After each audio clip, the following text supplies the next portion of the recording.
আচ্ছা, এটা হচ্ছে কি ফার্স্ট 17-18 ফিজিক্সের কোশ্চেন সলভ পার্ট 3। ঠিক আছে, পার্ট 1 আমরা কি করছিলাম, সলভ করছিলাম 11 থেকে 15 পর্যন্ত, পার্ট 2 তে 16 থেকে 20, আর পার্ট 3 তে আমরা সলভ করব 21 থেকে 25 পর্যন্ত। ওকে, আচ্ছা 21 এর প্রশ্ন কি বলছে, একটা প্রাস এমন ভাবে নিক্ষিপ্ত হয় যেন এর সর্বাধিক আনুভূমিক পাল্লা কত হয়, 9.8 হয়। প্রশ্ন আমাকে জিজ্ঞেস করছে ভূপৃষ্ঠে আসার মুহূর্তে আনুভূমিক বেগ কত হবে। ওকে, তাহলে আমরা এটা কি করি, প্রাসকে ড্র করার চেষ্টা করি। প্রাস কিরকম, এরকম। এখন বললো যে ধরে নিলাম প্রাসটা কত বেগে নিক্ষেপ করছে, ধরে নিলাম ইউ বেগে নিক্ষেপ করছে। ওকে, আর কত করে নিক্ষেপ করছে, থিটা। ওকে, তো প্রশ্নে বলছে ভূপৃষ্ঠে আসার মুহূর্তে, ভূপৃষ্ঠে আসার মুহূর্ত কোনটা, এটাতে। তো আসার সময় কিভাবে আসবে, এভাবে আসবে। তো জিজ্ঞেস করছে ভূপৃষ্ঠে আসার মুহূর্তের বেগের আনুভূমিক বেগ, মানে আনুভূমিক বেগটা কত হবে। আনুভূমিক, আমরা জানি যে বেগের কয়টা উপাংশ থাকবে, দুইটা, একটা হচ্ছে আনুভূমিক উপাংশ আর একটা হচ্ছে কি উলম্ব উপাংশ। আনুভূমিক উপাংশটাকে আমরা কি বলি, ভিএক্স, আর উলম্ব উপাংশটাকে আমরা কি বলি, ভিওয়াই। এই ভিএক্স টা ক্যালকুলেট করার সূত্র কি, এটা সূত্র হইতেছে ইউ কস থিটা। ভিএক্স এর বের করার সূত্রটা কি, ইউ কস থিটা অথবা ভি নট কস থিটা, মানে যে যেটা বলো, কোনো সমস্যা নাই। ওকে, তাহলে আমরা ধরে নিছি আমাদের প্রাসটাকে আমরা কত বেগে মারছি, ইউ বেগে, আর অ্যাঙ্গেলটা হইতেছে কি থিটা। আর আমার কাছে প্রশ্নে কি চাইছে, আনুভূমিক উপাংশ, এটা সূত্রটা কি আসতেছে, ইউ কস থিটা। ওকে, তাহলে এই প্রশ্নে কি আমাকে ইউ দিয়ে দিছে, না ইউ দেয় নাই, আবার থিটা দিয়ে দিছে, না থিটাও দেয় নাই, কিন্তু প্রশ্নে আমাকে কি দিয়েছে, আনুভূমিক পাল্লা, সর্বোচ্চ আনুভূমিক পাল্লা। আচ্ছা, আমরা আনুভূমিক পাল্লা ক্যালকুলেট করার কি সূত্র জানি, V naught u square sine 2 theta divided by g. আমরা আনুভূমিক পাল্লা ক্যালকুলেট করার সূত্র কি জানি, u square sine 2 theta divided by জি।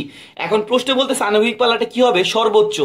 ঠিক আছে, এখানে ইউ হইতেছে কি কনস্ট্যান্ট রাশি, জি হইতেছে কনস্ট্যান্ট রাশি, কিন্তু এই সাইন যেটা আছে এটা কনস্ট্যান্ট না, এটার মানটা কত থেকে কত পর্যন্ত, -1 থেকে 1 পর্যন্ত। যেহেতু সর্বোচ্চ, তাহলে সাইন 2 থিটার মানটা কি হবে লাগবে, সর্বোচ্চ হওয়া লাগবে। আর সাইন থিটার সর্বোচ্চ মান কত, আমরা জানি যে 1। তাহলে সাইন কত ডিগ্রির মান 1, আমরা জানি যে সাইন 90 ডিগ্রির মান 1। তাহলে এখানে আছে সাইন 2 থিটা সমান সমান sine 90 degree, that means 2 theta সমান সমান 90। তাহলে থিটার মান কত, 45 ডিগ্রি। ওকে, তাহলে প্রাসের আনুভূমিক পাল্লা সর্বোচ্চ হবে কত ডিগ্রিতে মারলে, যদি আমি এটাকে 45 ডিগ্রি অ্যাঙ্গেলে মারি। ওকে, আচ্ছা তাহলে আমি এখানে আর ম্যাক্স সর্বোচ্চ পাল্লা কত পাইতেছি, u square sine 90 degree divided by g. তাহলে এখানে কি আসতেছে, শুধুমাত্র u square divided by g. Okay, আমাকে সর্বোচ্চ আনুভূমিক পাল্লা কত বলেছে, 9.8। তাহলে সর্বোচ্চ আনুভূমিক পাল্লা যায় আমি কত বসাই দিব, 9.8, দ্যাট মিন্স ইউ স্কয়ার সমান সমান 9.8 ইন্টু জি। আমরা জি এর মান কত জানি, 9.8। তাহলে এখানে ইউ স্কয়ার সমান সমান আসতেছে কত, 9.8 স্কয়ার। তাহলে ইউ সমান সমান কত আসতেছে, 9.8।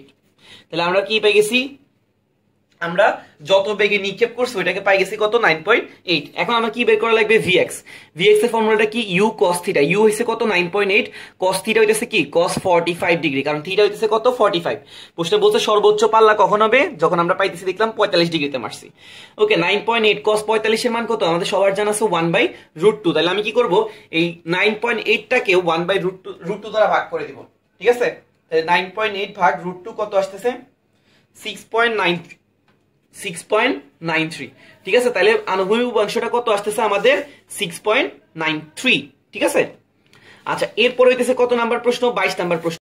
আচ্ছা এরপরে 22 নাম্বারের প্রশ্নে আমাকে কি বলতেছে যে হাইড্রোজেনের ভর হইতেছে কত, এম।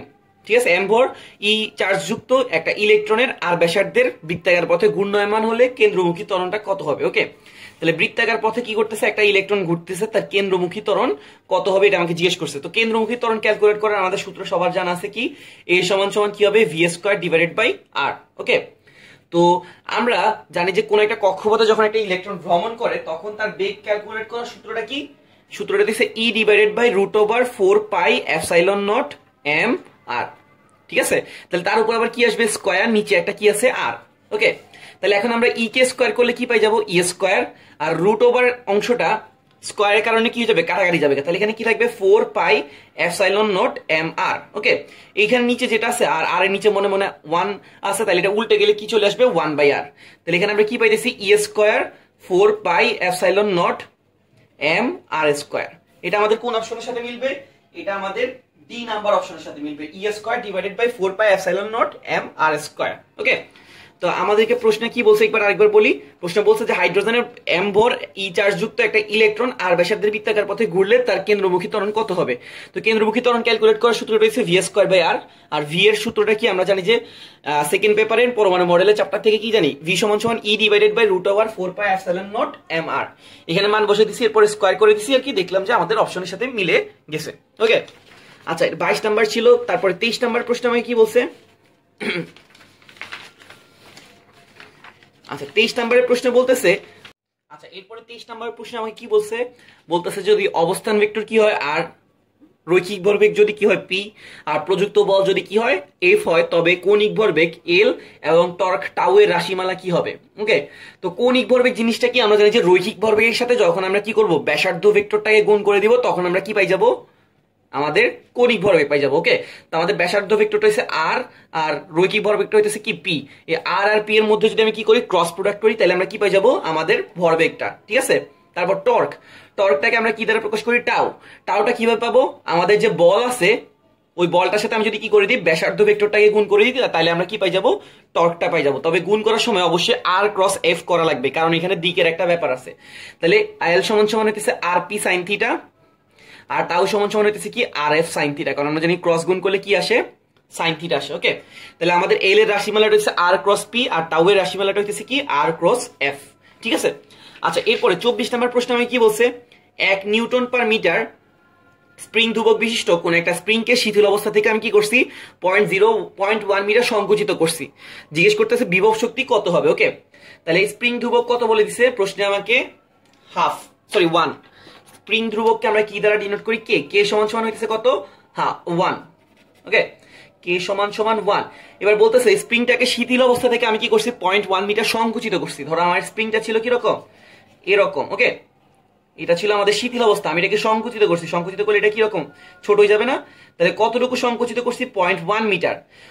আচ্ছা আগে যেটা ছিল এটাকে আমি কোন অবস্থা ধরে নিব 0, আর তার থেকে সংকুচিত করে আনছি কতটুকু 0.1।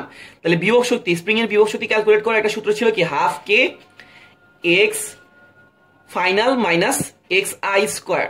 ঠিক আছে, এখানে কি ছিল স্প্রিং এর বিভব শক্তি ক্যালকুলেট করার সূত্র কি ছিল, হাফ কে এক্স স্কোয়ার। ওখানে যে এক্সটা ইউজ করতাম ওইটা কি ছিল, পার্থক্য ছিল। ওকে, তাহলে এখানে এক্স যেহেতু দুই অবস্থায় আছে, মানে একটা হচ্ছে ইনিশিয়াল একটা হচ্ছে ফাইনাল। ওকে, তো ফাইনাল অবস্থায় কত আছে, ফাইনাল আছে 0.1 মিটার ছোট, তাহলে এখানে কি হবে 0.1 স্কোয়ার, আর ইনিশিয়ালে কি ধরে নিছি 0, তাহলে এখানে কি আসতেছে হাফ ইন্টু কে এর মান কত আমাকে প্রশ্ন দিয়ে দিছে 1, হাফ ইন্টু 0.1 স্কোয়ার করে দিলে যেটা আসবে ওইটা কি হবে এই বিভব শক্তির মান। ওকে, তাহলে কি আসতেছে 0.1 স্কোয়ার ডিভাইডেড বাই 2, কত আসতেছে আমাদের 5 ইন্টু 10⁻3। তাহলে কতটুকু লাগবে, কতটুকু বিভব শক্তি লাগবে, কতটুকু বিভব শক্তি হবে 5 ইন্টু 10⁻3। আমি আরেকবার বোঝানোর চেষ্টা করি, আমাকে প্রশ্নে স্প্রিং ধ্রুবক দিয়ে দিছে কত 1 নিউটন পার মিটার, তার মানে কে এর মান দিয়ে দিছে। কোন একটা স্প্রিং কে শিথিল অবস্থা, শিথিল যে অবস্থাটা ছিল এটাকে আমরা কি ধরে নিছি 0 অবস্থা। ওকে, তার থেকে আমি এটাকে সংকুচিত করে আনছি কতটুকু 0.1, তাহলে ফাইনাল অবস্থায় কি আছে 0.1 মিটার দূরত্বে, আর নরমাল বা শিথিল অবস্থা ছিল কততে 0তে। তাহলে এক্স ফাইনাল হইতেছে 0.1 আর এক্স ইনিশিয়াল হইতেছে কত 0, তাহলে সূত্রটা ছিল half k x final square minus x square. তাহলে 0.1 স্কোয়ার কে আমরা কি করছি 1 দ্বারা গুণ করে 2 দ্বারা ভাগ করে দিছি, কি পাই গেছি আমাদের বিভব শক্তি। ওকে, আচ্ছা এরপরে বলছে সরল দোলগতি সম্পন্ন কোন একটা কণার বিস্তার হইতেছে কত এক্স, শক্তি ই, আর শক্তি দ্বিগুণ আর ত্রিগুণ করতে বিস্তার কত হইতে হবে যথাক্রমে।